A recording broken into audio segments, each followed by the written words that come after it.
Hey everyone, welcome back to BDG Reviews. Got a bit of a special video today, as you no doubt have seen, hopefully. This is coming out on March 15th, which just happens to be my birthday, so, um, yeah, so I was born back in the great year of 1980, so I have had, 38 years of horror, hence the title of this video. Uh,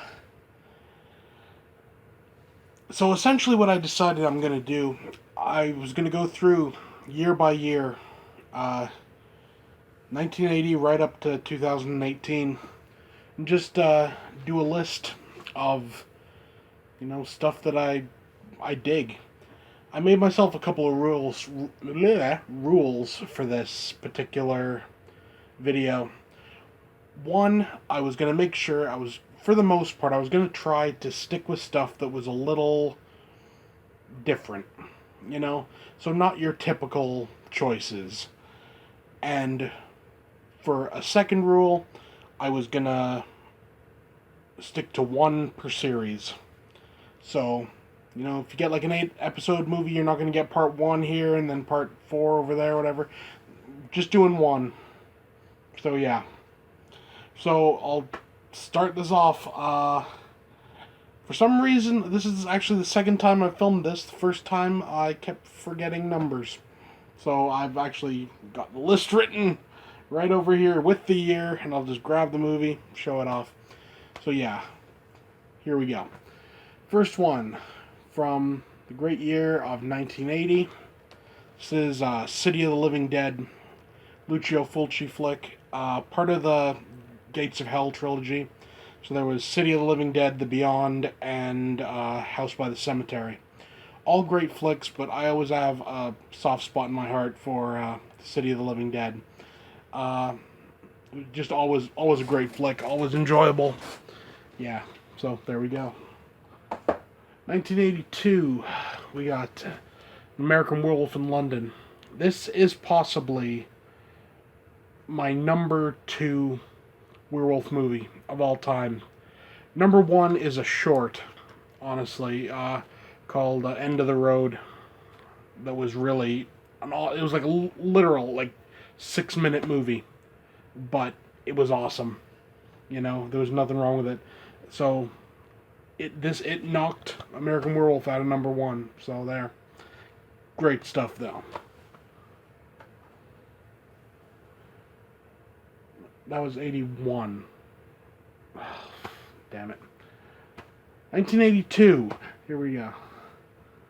I went with the original Poltergeist. This is just in a custom cover, because that's what I do. Great flick. Classic. That's all that really needs to be said. 1983. I had a bit of a hard time choosing this. Because there was actually some pretty good stuff that came out in 83. I ended up going with Sleepaway Camp, the first one. My whole thing was, when I was a kid, I rented this movie. I must have been, I don't know, maybe 10 years old. So, 83, 84, 85, 86, 87, 88, 89, 95. Like 7 years old at the time. This movie was 7 years old at the time. And honestly, it scared the crap out of me. And, doesn't anymore, obviously, but I've loved it ever since. I've always enjoyed Sleepaway Camp. Great stuff. 1984, I decided to go with Friday the 13th Part 4, which is honestly possibly my favorite sequel of all of them. I decided to go with Part 4 mainly because the mask is perfect. The face makeup is perfect. There's 100% nothing wrong with Friday the 13th Part 4. So there we go. 1985 went with Return of the Living Dead. Another one of my all-time favorite movies. I throw this movie on and just leave it running in the background while I do stuff. because it's just that fun. Great stuff. 1986, I decided to go with Aliens. I mean, it's Aliens. You know, you can't really say much more about it than that.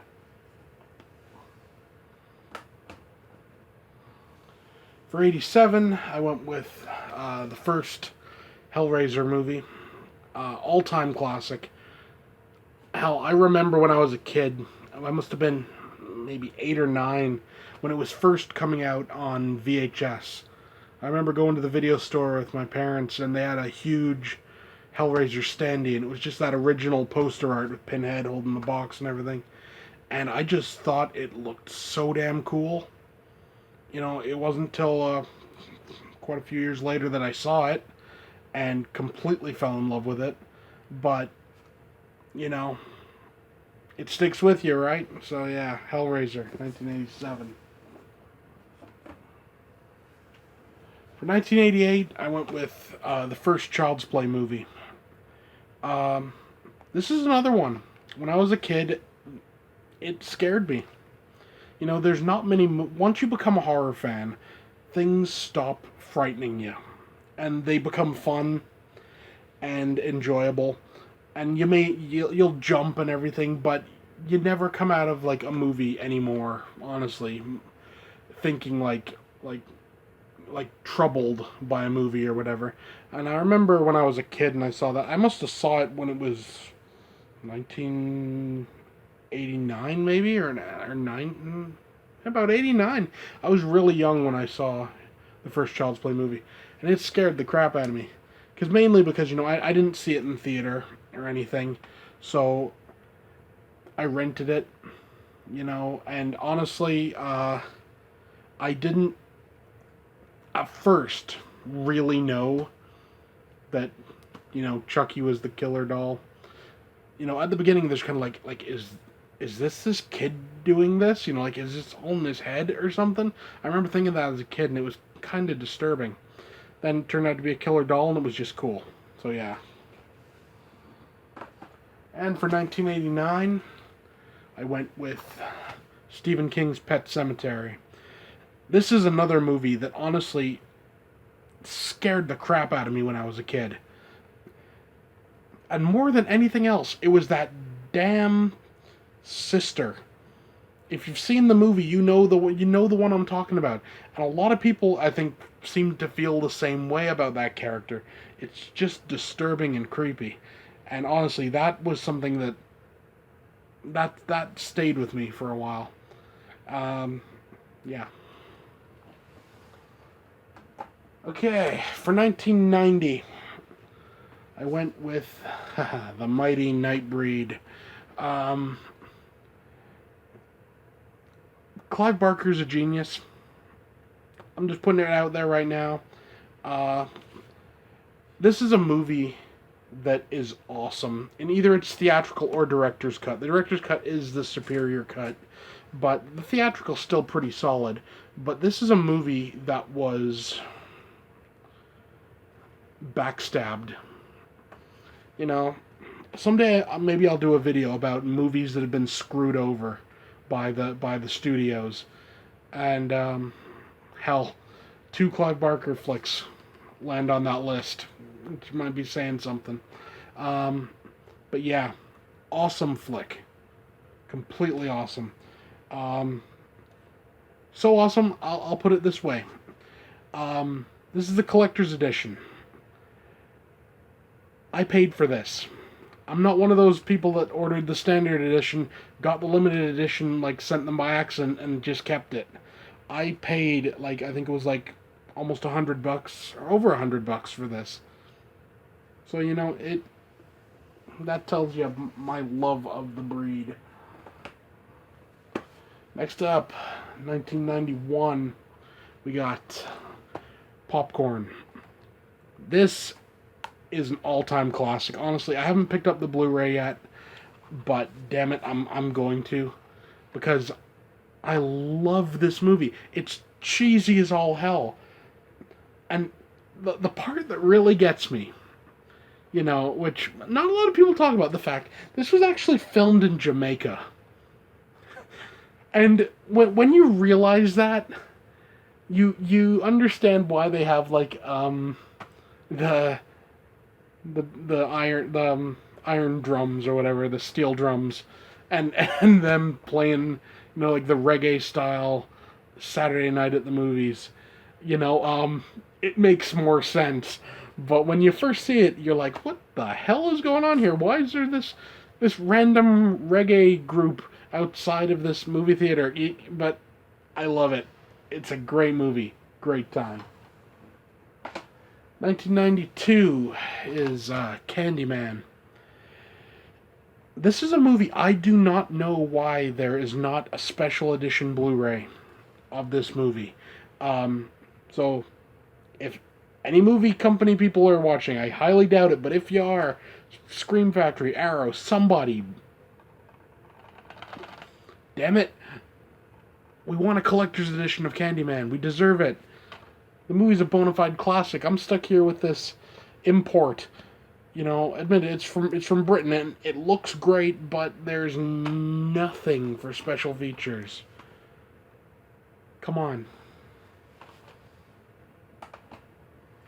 1993 went with The Dark Half. This is another Stephen King story. Not really scary, honestly, but a unique premise, and it just works, and it's fun. So yeah. That was 93. 1994, I went with Wes Craven's New Nightmare.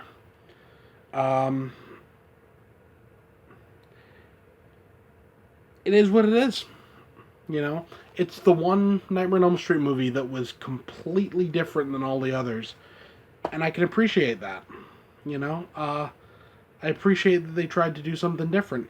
Did it work? It could be argued, maybe not. Some people might say, but I dug it. It was fun. So yeah, Nightmare, New Nightmare. 1995 went with Halloween 6. Curse of Michael Myers. This is not the best in the series, but that's made up for by the producer's cut. And honestly, if you haven't seen the producer's cut of Halloween 6, and you've just seen the theatrical, you've done yourself a disservice, because it's a completely different movie. But great flick. Producer's cut, at least. 1996 with Bad Moon. This is another one of my favorite werewolf movies, and mainly because the wolf in it just looks so badass. Admitted, there's a couple of, I don't know, kind of like cheesy scenes, but all in all, really solid, good flick. If you haven't seen it, pick it up. It's worth seeing.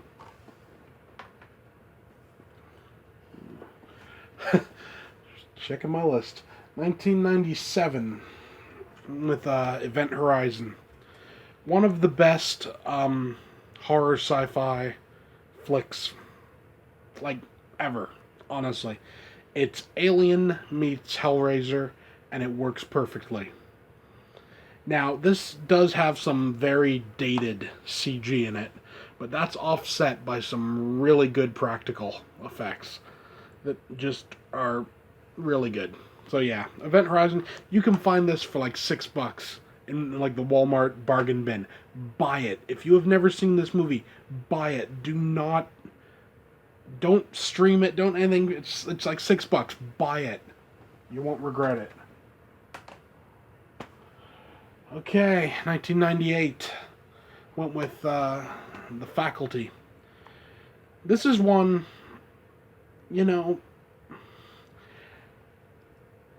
I saw this in the theater about 4 times, and honestly, it's a fun little creature feature, which is something of like a dying genre,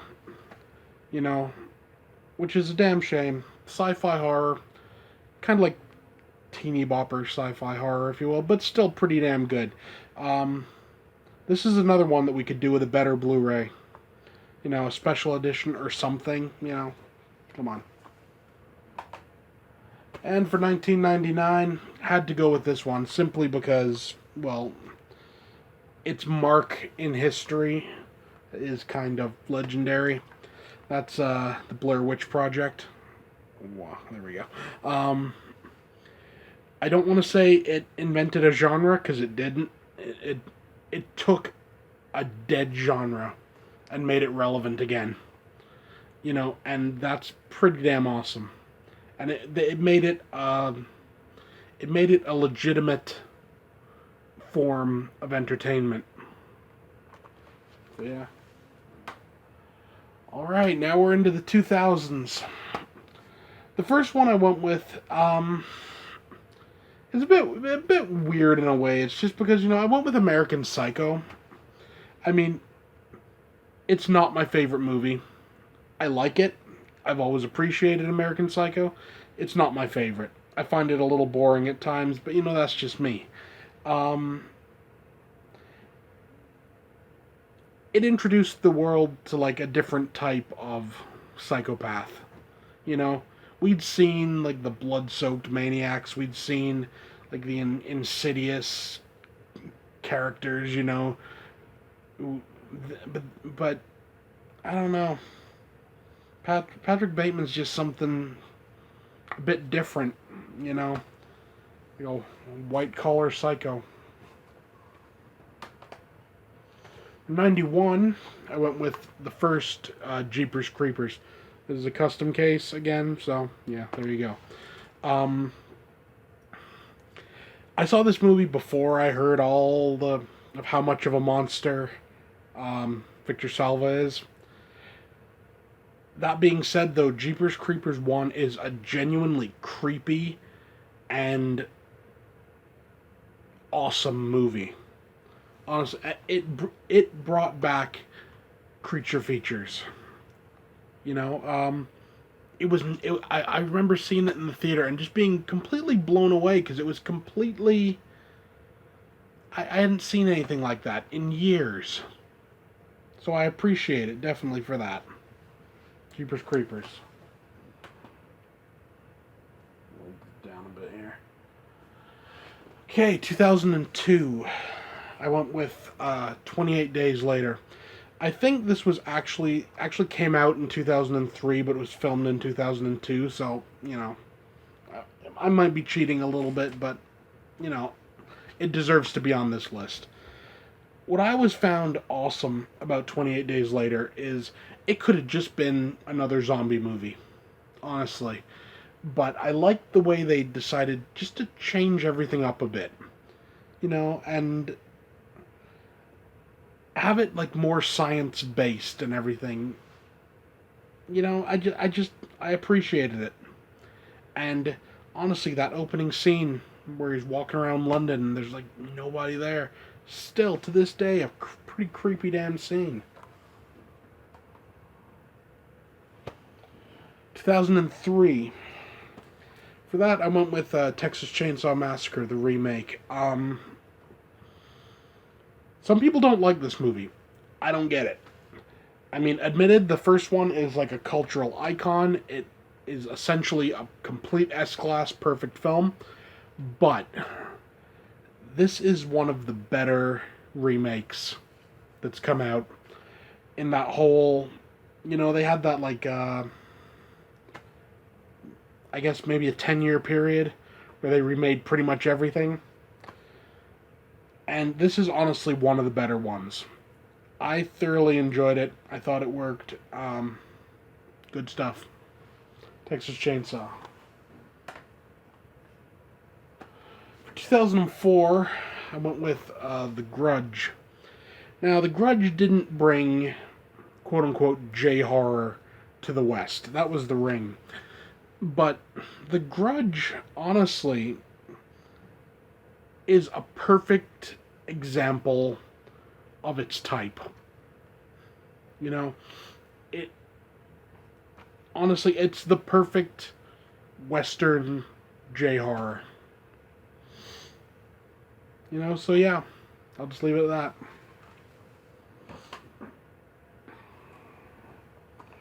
2005 went with Devil's Rejects. This is again a custom, just cause I like that House of a Thousand Corpses art and that Devil's Rejects art. What I always dug about Devil's Rejects was the fact it took everything from House of a Thousand Corpses and completely turned it on its head, but it still worked. You know, there was nothing. In fact, it could definitely be argued it worked better. It's definitely the better film. You know, House of a Thousand Corpses has more fun to it, if you will. But honestly, I don't think I've ever met anyone that didn't like The Devil's Rejects on some level. So yeah.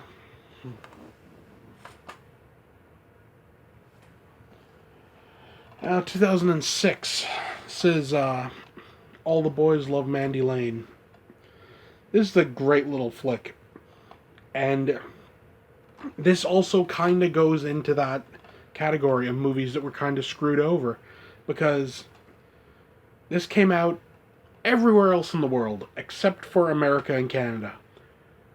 We couldn't get our hands on a copy anywhere, and it was from some stupid legal wranglings or whatever, but eventually it did come out, and it ended up coming out, I think it's like 5 or 6 years later, and honestly, had this come out in 2006 when it was made, it would have been a phenomenal hit. I'm sure of it. But now, honestly, who talks about All the Boys Love Mandy Lane? No one. And it's forgotten, and it's a damn shame. So yeah, and also we never got a Blu-ray over here. We got a DVD copy. So this is imported from Britain. Works great, looks great. That's all. 2007, 100 Tears. This movie's by Marcus Cook. He's the guy that did the effects for American Guinea Pig. And he's just a kick-ass effects artist. And this is a kick-ass movie. Honestly. Just look at that cover.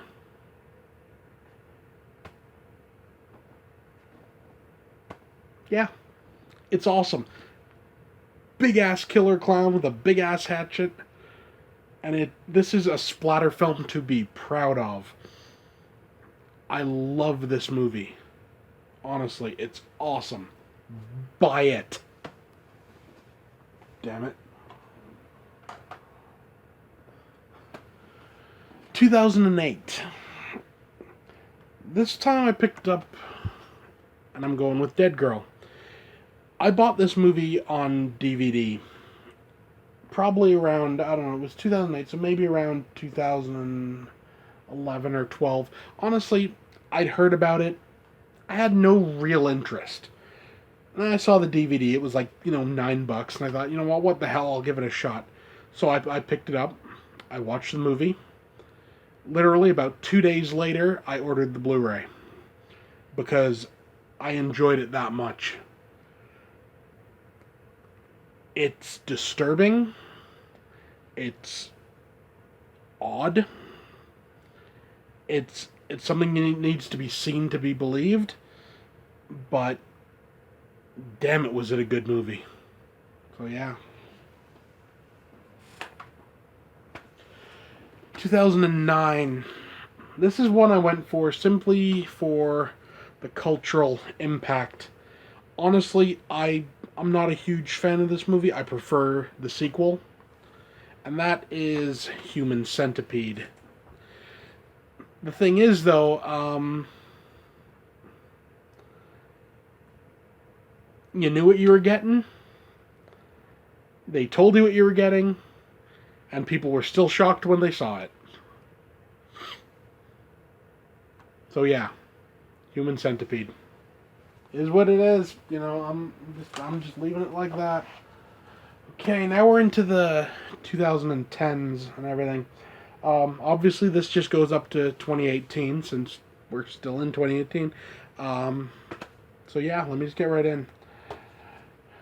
2010, I went with Let Me In, the remake of Let the Right One In. I prefer Let the Right One In. It's actually, I just like it better. But this was a really solid flick. And again, it did something with like the vampire genre that was different. And I dug it. Good stuff. 2011. Went with Ty West's The Innkeepers. Good, creepy little haunted hotel flick. Honestly, it's just good. If you haven't seen it, it's your basic like Ty West type movie. So it's like a slow burn and everything, but it's just really enjoyable.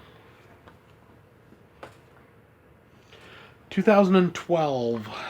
This is another one of my all-time favorite movies. This movie has a lot of hate. Honestly, it really does, and I've never understood that hate, and that is Lords of Salem. Uh, I love it. And what I love about it is the fact this is a movie that Rob Zombie wanted to make. And it's obvious when you watch it. You know, this wasn't a movie for the studios. This wasn't. Let's put it this way: if you see the trailer and you think like, that's kind of weird, this is not the movie for you. The feeling I get when I watch Lords of Salem is this is a movie Rob Zombie made for himself, and happened. It just happened to get released to the public. I love it. It's awesome. Let nobody tell you otherwise. Great stuff.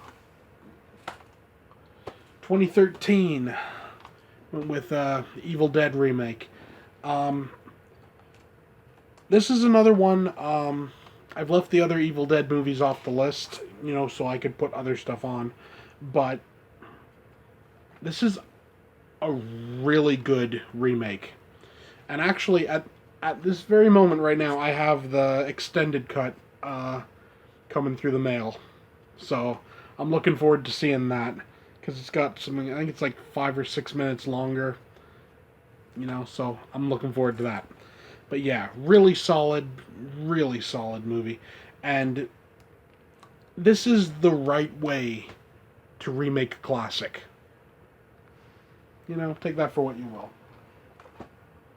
2014.